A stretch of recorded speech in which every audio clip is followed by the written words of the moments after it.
ನಮಸ್ಕಾರ ಸ್ನೇಹಿತರೆ, ನೀವು ಇಂದಿನ ಮುಂಬೈಯನ್ನು ನೋಡಿದಾಗ ಮಹಾನಗರವನ್ನು ಕಂಡಾಗ ಎತ್ತರದ ಕಟ್ಟಡಗಳು, ಚಮತ್ಕಾರದ ಮಾಲ್ಗಳು, ಶ್ರೀಮಂತ ಜೀವನ ಶೈಲಿಯನ್ನು ಕಾಣ್ತೇವೆ.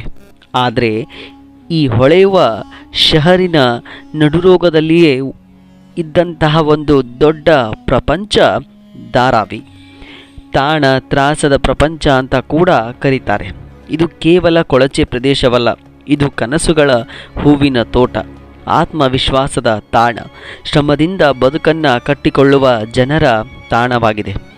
ಬಾಳಲ್ಲಿ ಮೂಲಭೂತ ಸೌಕರ್ಯಗಳು ಇಲ್ಲದಿದ್ದರೂ ಕೂಡ ಹಸಿವನ್ನು ತಡೆದು ದುಡಿಮೆಯಲ್ಲಿ ಮುಳುಗಿ ಬದುಕನ್ನು ಕಟ್ಟಿಕೊಳ್ಳುವ ಸಾವಿರಾರು ಕುಟುಂಬಗಳ ಕತೆ ಇದಾಗಿದೆ. ಹಾಗಿದ್ರೆ ತಡ ಮಾಡೋದು ಬೇಡ.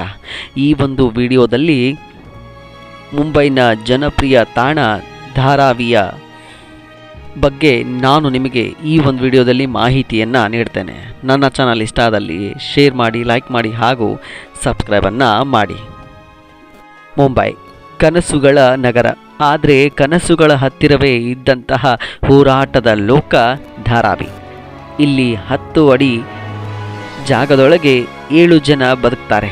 ಇಲ್ಲಿನ ಮನೆಗಳಲ್ಲಿ ಬೀಗವೇ ಇಲ್ಲ, ಆದರೆ ಕನಸುಗಳಿಗೆ ಮುರಿಯದ ನಂಬಿಕೆ ಕೂಡ ಇಲ್ಲಿ ನಾವು ಕಾಣಬಹುದು. ಸ್ನೇಹಿತರೆ, ಧಾರಾವಿ 1880ರಲ್ಲಿ ಬ್ರಿಟಿಷರ ಕಾಲದಲ್ಲಿ ಮೂಡಿ ಬಂದಂತಹ ಒಂದು ಕೊಳಚೆ ಪ್ರದೇಶ ಅಂತ ಹೇಳಿದ್ರೂ ಕೂಡ ತಪ್ಪಾಗೋಲ್ಲ. ಆರಂಭದಲ್ಲಿ ಕೈಗಾರಿಕೆಯಿಂದ ಹಿಗ್ಗಿದ ಮುಂಬೈನ ಪಕ್ಕದಲ್ಲಿಯೇ ಬಡವರ ನೆಲೆಗೊಂಡಿತ್ತು. ಈ ನೆಲೆಗೊಂಡ ಸ್ಥಳವೇ ಧಾರಾವಿ. ಕೊಂಚ ಕಾಲದ ನಂತರ ಇದು ಸಾವಿರಾರು ಜನರ ನಿವಾಸವಾಗ್ತಾ ಬಂತು. ಅಂದರೆ ಬೇರೆ ಬೇರೆ ಕಡೆಯಿಂದ ಜನರು ಬರ್ತಾ ಹೋದರು. ಇಲ್ಲಿಗೆ ದೇಶದ ವಿವಿಧ ಭಾಗಗಳಿಂದ ಕಾರ್ಮಿಕ ವರ್ಗದ ಜನರು ವಲಸೆ ಬರ್ತಾ ಧಾರಾವಿಯಲ್ಲೇ ನೆಲೆಗೊಂಡರು. ತಮಿಳುನಾಡು, ಉತ್ತರ ಭಾರತ, ಕರ್ನಾಟಕ ಮುಂತಾದವುಗಳಿಂದ ಜನರು ಬರ್ತಾ ಇಲ್ಲಿ ವಾಸ ಮಾಡ್ತಾ ಹೋದರು. ಇಲ್ಲಿನ ಪ್ರದೇಶದ ಮೇಲೆ ನಿರ್ಮಿತವಾದ ಮನೆಗಳಲ್ಲಿ ಕಾನೂನು ಬದ್ಧತೆ ಇಲ್ಲದಿದ್ದರೂ ಕೂಡ ಬದುಕನ್ನು ಕಟ್ಟಿಕೊಳ್ಳುವಂತಹ ಜನರು ಅಲ್ಲಿ ನಾವು ಕಾಣಬಹುದಾಗಿದೆ. ಪ್ರತಿ ಕಿಲೋಮೀಟರ್ನಲ್ಲೂ ಕೂಡ 1,00,000ಕ್ಕೂ ಹೆಚ್ಚು ಜನ ಇಲ್ಲಿ ವಾಸವನ್ನು ಮಾಡ್ತಾರೆ. ಶೌಚಾಲಯ ಹಂಚಿಕೊಳ್ಳಲಾಗುವ ಸಾಮಾನ್ಯವಾಗಿ ವ್ಯವಸ್ಥೆಯನ್ನು ಕಾಣಬಹುದು. ಅಂದರೆ ಇಂತಿಷ್ಟು ಜನರಿಗೆ ಶೌಚಾಲಯವನ್ನು ಹಂಚಿಕೊಳ್ಳಲಾಗಿದೆ. ಇನ್ನು ಶಾಲೆಗೆ ಹೋಗದ ಮಕ್ಕಳ ಸಂಖ್ಯೆ ಕೂಡ ಇಂದಿಗೂ ಕೂಡ ಈ ಧಾರಾವಿಯಲ್ಲಿ ಹೆಚ್ಚಾಗೇ ಇದೆ. ಇನ್ನು ಕುಡಿಯೋ ನೀರಿನ ವ್ಯವಸ್ಥೆ ಕೂಡ ಇಲ್ಲಿ ವಾರದಲ್ಲಿ 2-3 ದಿನಗಳು ಮಾತ್ರ ನೀರಿನ ವ್ಯವಸ್ಥೆಯನ್ನು ಇಲ್ಲಿ ನೀಡಲಾಗುತ್ತೆ. ಆರೋಗ್ಯದ ಕೆಡುಕುವ ಪರಿಸರ, ಕೊಳೆ, ಗದ್ದೆ, ಧೂಳು ಈ ಎಲ್ಲದರ ನಡುವೆ ಕೂಡ ಜನ ಬದುಕುವಂತಹ ಹಠದಲ್ಲಿ ಅಲ್ಲಿ ಜೀವನವನ್ನು ಸಾಗಿಸ್ತಾ ಈಗಲೂ ಕೂಡ ಇದ್ದಾರೆ. ಒಂದು ರೀತಿ ಹೇಳೋದಾದರೆ ಇದು ಬದುಕು ಎನ್ನುವುದು ಎಡೆಬಿಡದೆ ನಡೆಯುವಂತಹ ಹೋರಾಟ. ಆದರೆ ಇದು ನಿರಾಸೆಯ ಕಥೆಯಲ್ಲ, ಇದು ಆತ್ಮವಿಶ್ವಾಸದ ನಿಜವಾದ ಚಿತ್ರಣ ಅಂತ ಅಂದರೂ ಕೂಡ ತಪ್ಪಾಗೋದಿಲ್ಲ. ಇನ್ನು ಆರ್ಥಿಕ ಚಟುವಟಿಕೆ ಮತ್ತು ಉದ್ಯೋಗವನ್ನು ಈ ಧಾರಾವಿ ಒಂದು ವ್ಯವಸ್ಥೆಯಲ್ಲಿ ನೋಡೋದಾದರೆ, ಧಾರಾವಿ ಭಾರತದ ಅತಿದೊಡ್ಡ ಅನೌಪಚಾರಿಕವಾದಂತಹ ಕೈಗಾರಿಕಾ ಕೇಂದ್ರ ಅಂತ ಹೇಳ್ತಾರೆ.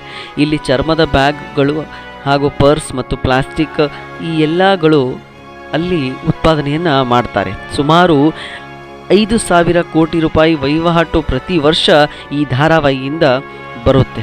ಇನ್ನು ಮನೆಗಳಲ್ಲಿ ಸಣ್ಣ ಸಣ್ಣ ಕಾರ್ಖಾನೆಗಳು ಕೂಡ ಇಲ್ಲಿ ಸ್ಥಾಪನೆಗಳಾಗಿವೆ. ಮಕ್ಕಳ ಸಹ ಇಲ್ಲಿ ಭಾಗಿಯಾಗಿರುವುದು ದುರಂತ. ಅಂದರೆ ಮಕ್ಕಳು ಕೂಡ ಕೆಲಸವನ್ನು ಮಾಡಿ ಇಲ್ಲಿ ಬದುಕ್ತಾ ಇದ್ದಾರೆ ಅಂತ ಹೇಳಿದ್ರೆ ಕೂಡ ಅದು ಶೋಚನೀಯ ಸಂಗತಿಯಾಗಿದೆ. 2023 ಹಾಗೂ 2024ರಲ್ಲಿ ಅಡಾನಿ ಗ್ರೂಪ್ಗೆ ಧಾರಾವಿ ಪುನರಭಿವೃದ್ಧಿಗೆ ಒಪ್ಪಿಗೆ ಹಾಕಲಾಯಿತು. ಹಳೆಯ ಮನೆಗೆ ಬದಲಾಯಿಸಿ ಆಧುನಿಕ ಅಪಾರ್ಟ್ಮೆಂಟ್ಸ್, ರಸ್ತೆ ಮತ್ತು ವಾಣಿಜ್ಯ ಕೇಂದ್ರಗಳನ್ನು ಕಟ್ಕೊಡೋದಾಗಿ ಹೇಳಿತ್ತು. ಕೆಲವು ಜನರು ಮನೆಗಳಲ್ಲಿ ಭಯ, ನಾವು ಮರೆಯಾಗ್ತೇವೋ ಅಥವಾ ನಮಗೆ ಇಲ್ಲಿಂದ ಕಳಿಸ್ತಾರೆ ಅಂತ ಭಯದಿಂದ ಆ ಒಂದು ಯೋಜನೆಗೆ ಅಡ್ಡಿಪಡಿಸಿದ್ರು. ಸರ್ಕಾರದ ಭರವಸೆ ಎಲ್ಲ ನಿವಾಸಿಗಳಿಗೆ ಉಚಿತ ಮನೆಯನ್ನು ನೀಡೋದಾಗಿ ಹೇಳಿತ್ತು. ಆದರೆ ಯಾವುದೇ ಒಂದು ನಿರ್ಧಾರಗಳು ಅಲ್ಲಿ ಆಗಲಿಲ್ಲ. ಇದು ಹೊಸ ಅಧ್ಯಾಯದ ಪ್ರಾರಂಭವೋ ಅಥವಾ ಹಳೆಯ ಪತ್ತೆ ಅಡಗಿಸುವ ಯತ್ನವೋ ಅದು ಕಾಲವೇ ಉತ್ತರ ಕೊಡಬೇಕಾಗಿತ್ತು. ಇಲ್ಲಿ ಮುಖ್ಯವಾಗಿ ಸಾಂಸ್ಕೃತಿಕತೆ ವೈವಿಧ್ಯತೆಯನ್ನು ನೋಡೋದಾದರೆ ಇಲ್ಲಿ ಕೇವಲ ಹಿಂದೂ, ಮುಸ್ಲಿಂ ಇಂತಹ ಧರ್ಮದವರೇ ಇರಬೇಕು ಅಂತ ಇಲ್ಲಿ ಯಾವುದೇ ಸೂಚನೆಗಳನ್ನು ಇಟ್ಟಿಲ್ಲ. ಈ ಒಂದು ಧಾರಾವಿ ಸ್ಥಳದಲ್ಲಿ ಹಿಂದೂ, ಮುಸ್ಲಿಂ, ಕ್ರೈಸ್ತ ಸಮಾನದವರು ಇಲ್ಲಿ ನೆಲೆಸಿದ್ದಾರೆ. ಹಾಗೂ ಉಗಾದಿ, ಈದ್, ದೀಪಾವಳಿ, ಕ್ರಿಸ್ಮಸ್ ಎಲ್ಲವೂ ಕೂಡ ಈ ಹಬ್ಬಗಳು ಸೇರಿ ಇಲ್ಲಿ ಆಚರಣೆ ಆಗುತ್ತೆ ಹಾಗೂ ಎಲ್ಲ ಧರ್ಮದವರು ಕೂಡ ಇಲ್ಲಿ ಆಚರಣೆ ಮಾಡ್ತಾರೆ. ಇನ್ನು ವಿವಿಧ ದೇಶಗಳ ಭಾಷೆಗಳ ಜನರು ಕೂಡ ಇಲ್ಲಿ ಬಂದು ಪ್ರವಾಸಿ ತಾಣದ ಬಗ್ಗೆ ತಿಳಿತಾರೆ ಹಾಗೂ ಮರಾಠಿ, ತಮಿಳು, ಹಿಂದಿ, ಕನ್ನಡ ಎಲ್ಲ ಮಾತನಾಡುವಂತಹ ಜನರು ಈ ಒಂದು ಧಾರಾವಿ ಸ್ಥಳದಲ್ಲಿ ನಾವು ಕಾಣಬಹುದು. ಧಾರಾವಿ ಅಂದರೆ ಎಲ್ಲ ಧರ್ಮಗಳ ಎಲ್ಲ ಭಾಷೆಗಳ ಜನರು ಒಟ್ಟಾಗಿ ಬದುಕುವ ನಿಜವಾದ ಭಾರತ ಅಂತ ದಾರ್ಶನಿಕರು ಹೇಳ್ತಾರೆ. ಇನ್ನು 2024ರಿಂದ 2025ರಲ್ಲಿ ಧಾರಾವಿ ಪುನಃ ನಿರ್ಮಾಣದ ಯೋಜನೆ ಜೋರಾಗಿ ನಡೀತಿತ್ತು. ಆದರೆ ಇದು ಮುಂಬೈ ಮೂಲ ನಿವಾಸಿಗಳ ಭವಿಷ್ಯದ ಮೇಲೆ ನಿರ್ಧಾರವಾಗಿತ್ತು. ಇನ್ನು ಸಾಮಾಜಿಕವಾಗಿ ಕೊಳಚೆ ಅಂದರೆ ಅದು ದುರ್ಬಲತೆ ಅಲ್ಲ, ಇದು ಕನಸುಗಳು ಕಟ್ಟುವ ಶಕ್ತಿ ಅಂತ ಹೇಳ್ಬೋದು. ಹಾಗೂ ಸರ್ಕಾರ, ಸಂಸ್ಥೆಗಳು ಮತ್ತು ನಾಗರಿಕರು ಎಲ್ಲರ ಜವಾಬ್ದಾರಿ ಇದೆ ಈ ಭಾಗವನ್ನು ಬೆಳೆಸಬೇಕು ಅಂತ. ಸ್ನೇಹಿತರೆ, ಇಲ್ಲಿ ಮುಖ್ಯವಾಗಿ ನೀವು ಗಮನಿಸಬಹುದು, ಧಾರಾವಿ ಕೊಳಚೆ ಪ್ರದೇಶದ ಮಕ್ಕಳ ಸಾಧನೆ ಕೂಡ ಅಷ್ಟೇ ಮುಖ್ಯವಾಗುತ್ತೆ. ಅಲ್ಪವಸತಿ, ಆರ್ಥಿಕ ಬಡತನ ಮತ್ತು ಸಾಮಾಜಿಕ ತೊಡಕುಗಳ ಮಧ್ಯೆ ಬದುಕುವಂತಹ ಮಕ್ಕಳು ಪ್ರತಿಭೆ ಹಾಗೂ ದೇಶ ವಿದೇಶದ ಗಮನವನ್ನು ಸೆಳೆದಿರೋದು ತುಂಬ ಗಮನಾರ್ಹ ಸಂಗತಿ ಅಂತ ಹೇಳಿದ್ರೂ ಕೂಡ ತಪ್ಪಾಗೋದಿಲ್ಲ. ಸ್ನೇಹಿತರೆ, ಧಾರಾವಿಯಲ್ಲಿ ಬೆಳೆದ ಚಂದ್ರನ್ ಮಂಜುನಾಥ್ ಅವರು ತಮ್ಮ ಬಾಲ್ಯದ ಬಹುಭಾಗವನ್ನು ವಿದ್ಯುತ್ತಿಲ್ಲದ ಜಾಗದಲ್ಲಿ ಓದಿದವರು ಹಾಗೂ IBM ರಿಸರ್ಚ್ ಸೈಂಟಿಸ್ಟ್ ಆಗಿ ಬೆಳೆದಂತಹ ಇವರು IIT ಬಾಂಬೆನಲ್ಲಿ ಇಂಜಿನಿಯರಿಂಗ್ ಓದಿ ನಂತರ IBM ರಿಸರ್ಚ್ ಲ್ಯಾಬ್ನಲ್ಲಿ ಕೆಲಸ ಮಾಡ್ತಾ ಇದ್ದಾರೆ ಅಂತ ಅಂದರೆ ನೀವು ನಂಬ್ತೀರಾ? ಹೌದು, ಅವರು ಬಡತನವನ್ನು ದಾಟಿ ವಿಜ್ಞಾನ ಕ್ಷೇತ್ರದಲ್ಲಿ ಸಾಧನೆ ಮಾಡಿದ ಪ್ರೇರಣೆ ವ್ಯಕ್ತಿ ಬಂದಂತಹ ಸ್ಥಳ ಧಾರಾವಿಯಿಂದ ಅಂತ ಹೇಳ್ಬೋದು. ಇನ್ನು ರಿಯಾಲಿಟಿ ಗಿವ್ಸ್ ಎಂಬ ಶಿಕ್ಷಣ ಸಂಸ್ಥೆ ಧಾರಾವಿಯ ಮಕ್ಕಳ ಉನ್ನತ ಮಟ್ಟದ ಶಿಕ್ಷಣಕ್ಕೆ ಹಾಗೂ ಇಂಗ್ಲಿಷ್ ಭಾಷಾ ತರಬೇತಿಗೆ, ಕಂಪ್ಯೂಟರ್ ಶಿಕ್ಷಣಕ್ಕೆ ಅವರಿಗೆ ತರಬೇತಿಯನ್ನು ನೀಡ್ತಾ ಇದ್ದಾರೆ. ಈ ಸಂಸ್ಥೆಯ ಸಹಾಯದಿಂದ ಅನೇಕ ಮಕ್ಕಳು ಕಾಲೇಜ್ ಮಟ್ಟದ ಶಿಕ್ಷಣ ಪಡೆದು ಉತ್ತಮ ಉದ್ಯೋಗದಲ್ಲಿ ಸೇರಿದ್ದಾರೆ. ಕೆಲ ಮಕ್ಕಳು PUC ಆದ ನಂತರ ಬ್ಯಾಂಕ್ಗಳಲ್ಲಿ ಉದ್ಯೋಗ ಪಡೆದರೆ ಇನ್ನು ಕೆಲವರು ಅವರದೇ ಆದಂತಹ ವೃತ್ತಿಯನ್ನು ಪ್ರಾರಂಭ ಮಾಡಿದ್ದಾರೆ. ಇನ್ನು 2008ರಲ್ಲಿ ಸ್ಥಾಪನೆಯಾದಂತಹ ಧಾರಾವಿ ರಾಕ್ಸ್ ಎಂಬ ಮ್ಯೂಸಿಕ್ ಬ್ಯಾಂಡ್ ಗ್ರೂಪ್, ಇದು ಎಲ್ಲ ಭಾಗಗಳಲ್ಲೂ ಕೂಡ ಸಂಗೀತದ ಬಗ್ಗೆ ಹಾಗೂ ಇನ್ನಿತರ ಅವರ ಬ್ಯಾಂಡ್ಗಳ ಬಗ್ಗೆ ತಿಳಿಸ್ತಾ ಇದ್ದಾರೆ.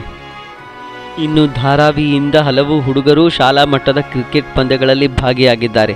ಕೆಲವರು ಮುಂಬೈ ಕ್ರಿಕೆಟ್ ಅಸೋಸಿಯೇಷನ್ MCAನಲ್ಲಿ ಆಯ್ಕೆಗೊಂಡಿದ್ದಾರೆ. ಬಾಕ್ಸಿಂಗ್ ಹಾಗೂ ಕಬಡ್ಡಿಗಳಂತಹ ಕ್ರೀಡೆಗಳಲ್ಲಿ ಜಿಲ್ಲಾ ಮಟ್ಟದ ಪಂದ್ಯಗಳಲ್ಲಿ ಭಾಗವಹಿಸಿ ಪದಕವನ್ನು ಕೂಡ ಗೆದ್ದಿದ್ದು ಒಂದು ಪ್ರತಿಭೆಗೆ ಗೌರವವನ್ನು ನೀಡುವಂತಹದ್ದು. ಇನ್ನು ಸಾಹಿತಿ ಹಾಗೂ ಲೇಖಕ ಅಭಿವೃದ್ಧಿ ಕೂಡ ಇಲ್ಲಿ ತುಂಬ ನಾವು ಕಾಣಬಹುದು. ಕೆಲವು ಯುವಕರು ತಮ್ಮ ಬದುಕಿನ ಅನುಭವಗಳನ್ನು ಕಥೆಗಳಾಗಿ ಬರೆದು ಶಾಲಾ ಮಾಸಿಕಗಳಲ್ಲಿ ಪ್ರಕಟಗೊಂಡಿಸಿದ್ದಾರೆ. Writing with fire, children's of Dharavi ಮುಂತಾದ ಪುಸ್ತಕಗಳು, ಇಂತಹ ಮಕ್ಕಳು ಬರೆದಿರುವಂತಹ ಪುಸ್ತಕಗಳನ್ನು ನಾವು ಅಲ್ಲಿ ಕಾಣಬಹುದಾಗಿದೆ. ಧಾರಾವಿಯಲ್ಲಿ ಹುಟ್ಟಿದಂತಹ ಹಲವಾರು ಮಕ್ಕಳು ವಿದೇಶದಲ್ಲಿ ಶಿಕ್ಷಣ ಪಡೆದು ಇಂಜಿನಿಯರಿಂಗ್ ವಿಜ್ಞಾನಿಯಾಗಿ ಹಾಗೂ ಉದ್ಯಮಿಗಳಾಗಿ ಬೆಳೆದಿದ್ದಾರೆ. ಇನ್ನು ಈ ಧಾರಾವಿಯಲ್ಲಿ ಚರ್ಮ ಉತ್ಪಾದನೆ ಹಾಗೂ ಚರ್ಮದಿಂದ ಮಾಡಿದಂತಹ ವಸ್ತುಗಳು ಸಿಗೋದು ಹೆಚ್ಚು. ಈ ವಸ್ತುಗಳನ್ನು ಉತ್ಪಾದಿಸಿ ದೊಡ್ಡ ದೊಡ್ಡ ಕಂಪನಿಗಳಾದ ಅಮೆಜಾನ್, ಫ್ಲಿಪ್ಕಾರ್ಟ್ ಇಂತಹ ಕಂಪನಿಗಳಿಗೆ ತಮ್ಮ ವಸ್ತುಗಳನ್ನು ಮಾರಿ ಉನ್ನತ ಹಾಗೂ ವ್ಯಾಪಾರದ ಆನ್ಲೈನ್ ಮಾರುಕಟ್ಟೆಯ ವ್ಯವಸ್ಥೆಯನ್ನು ಸಂಪೂರ್ಣವಾಗಿ ಇಲ್ಲಿ ಪಡೆದುಕೊಂಡಿದ್ದಾರೆ. ಮಣ್ಣಿನ ಕಂಬಗಳು, ಕುಂಬಾರಿಕೆ ಹಾಗೂ ತಮಿಳು ಶೈಲಿಯ ಶಿಲ್ಪಗಳು ಧಾರಾವಿಯಲ್ಲಿ ತಯಾರಾಗ್ತವೆ. ಈ ಕಲಾವಿದರು ತಮ್ಮ ಕೆಲಸಗಳನ್ನು ಜಗತ್ತಿಗೆ ತಲುಪುವಷ್ಟು ಮಟ್ಟಿಗೆ ಅಂತಾರಾಷ್ಟ್ರೀಯ ಪ್ರದರ್ಶನದಲ್ಲಿ ಭಾಗಿಯಾಗಿರ್ತಾರೆ. ವೇದಿಕೆಗಳನ್ನು ಕೇಳಿ ಪಡೆದುಕೊಂಡು ಆ ವೇದಿಕೆ ಮೇಲೆ ತಮ್ಮ ವೃತ್ತಿ ಹಾಗೂ ಭಾರತವನ್ನು ರಿಪ್ರೆಸೆಂಟ್ ಆಗಿ ಮಾಡ್ತಾರೆ.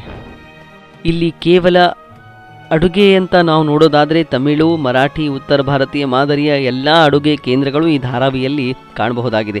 ಕೆಲವರು ತಮ್ಮ ಮನೆಗಳಲ್ಲಿ ಆರಂಭಿಸಿದ ಹೋಮ್ ಮೇಡ್ ಫುಡ್ ವ್ಯಾಪಾರ ಈಗ ಸ್ವಿಗ್ಗಿ, ಝೊಮ್ಯಾಟೊಗಳಲ್ಲಿ ಲೀಸ್ಟ್ ಮಾಡಲಾಗಿದೆ. ಅಂದರೆ ಅವರು ಮಾಡಿದಂತಹ ಆಹಾರ ಕೂಡ ದೊಡ್ಡ ದೊಡ್ಡ ಕಂಪನಿಗಳು ಟೈಅಪ್ಪನ್ನು ಮಾಡಿಕೊಂಡು ಅವರಿಗೆ ಸಹಾಯವನ್ನು ಮಾಡ್ತಾ ಇದ್ದಾರೆ. ಕೆಲವರು ಟಿಫಿನ್ ಸರ್ವಿಸ್ನಿಂದ ದೊಡ್ಡ ಕ್ಯಾಟ್ರಿಂಗ್ ಬಿಸ್ನೆಸ್ವರೆಗೂ ಈ ಧಾರಾವಿ ಸ್ಥಳದಲ್ಲಿ ಬೆಳೆದಿದ್ದಾರೆ ಅಂತ ಅಂದರೆ ನಂಬ್ತೀರಾ?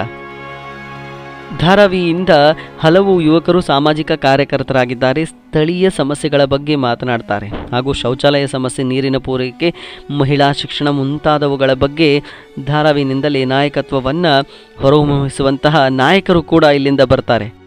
ಸ್ನೇಹಿತರೆ, ಧಾರಾವಿ ಅಂತ ಅಂದರೆ ದುರ್ಬಲತೆಯ ಸಂಕೇತವಲ್ಲ, ಅದು ಒಂದು ಶಕ್ತಿಯ ಸಂಕೇತ ಅಂತ ಹೇಳಿದ್ರೂ ಕೂಡ ತಪ್ಪಾಗೋದಿಲ್ಲ.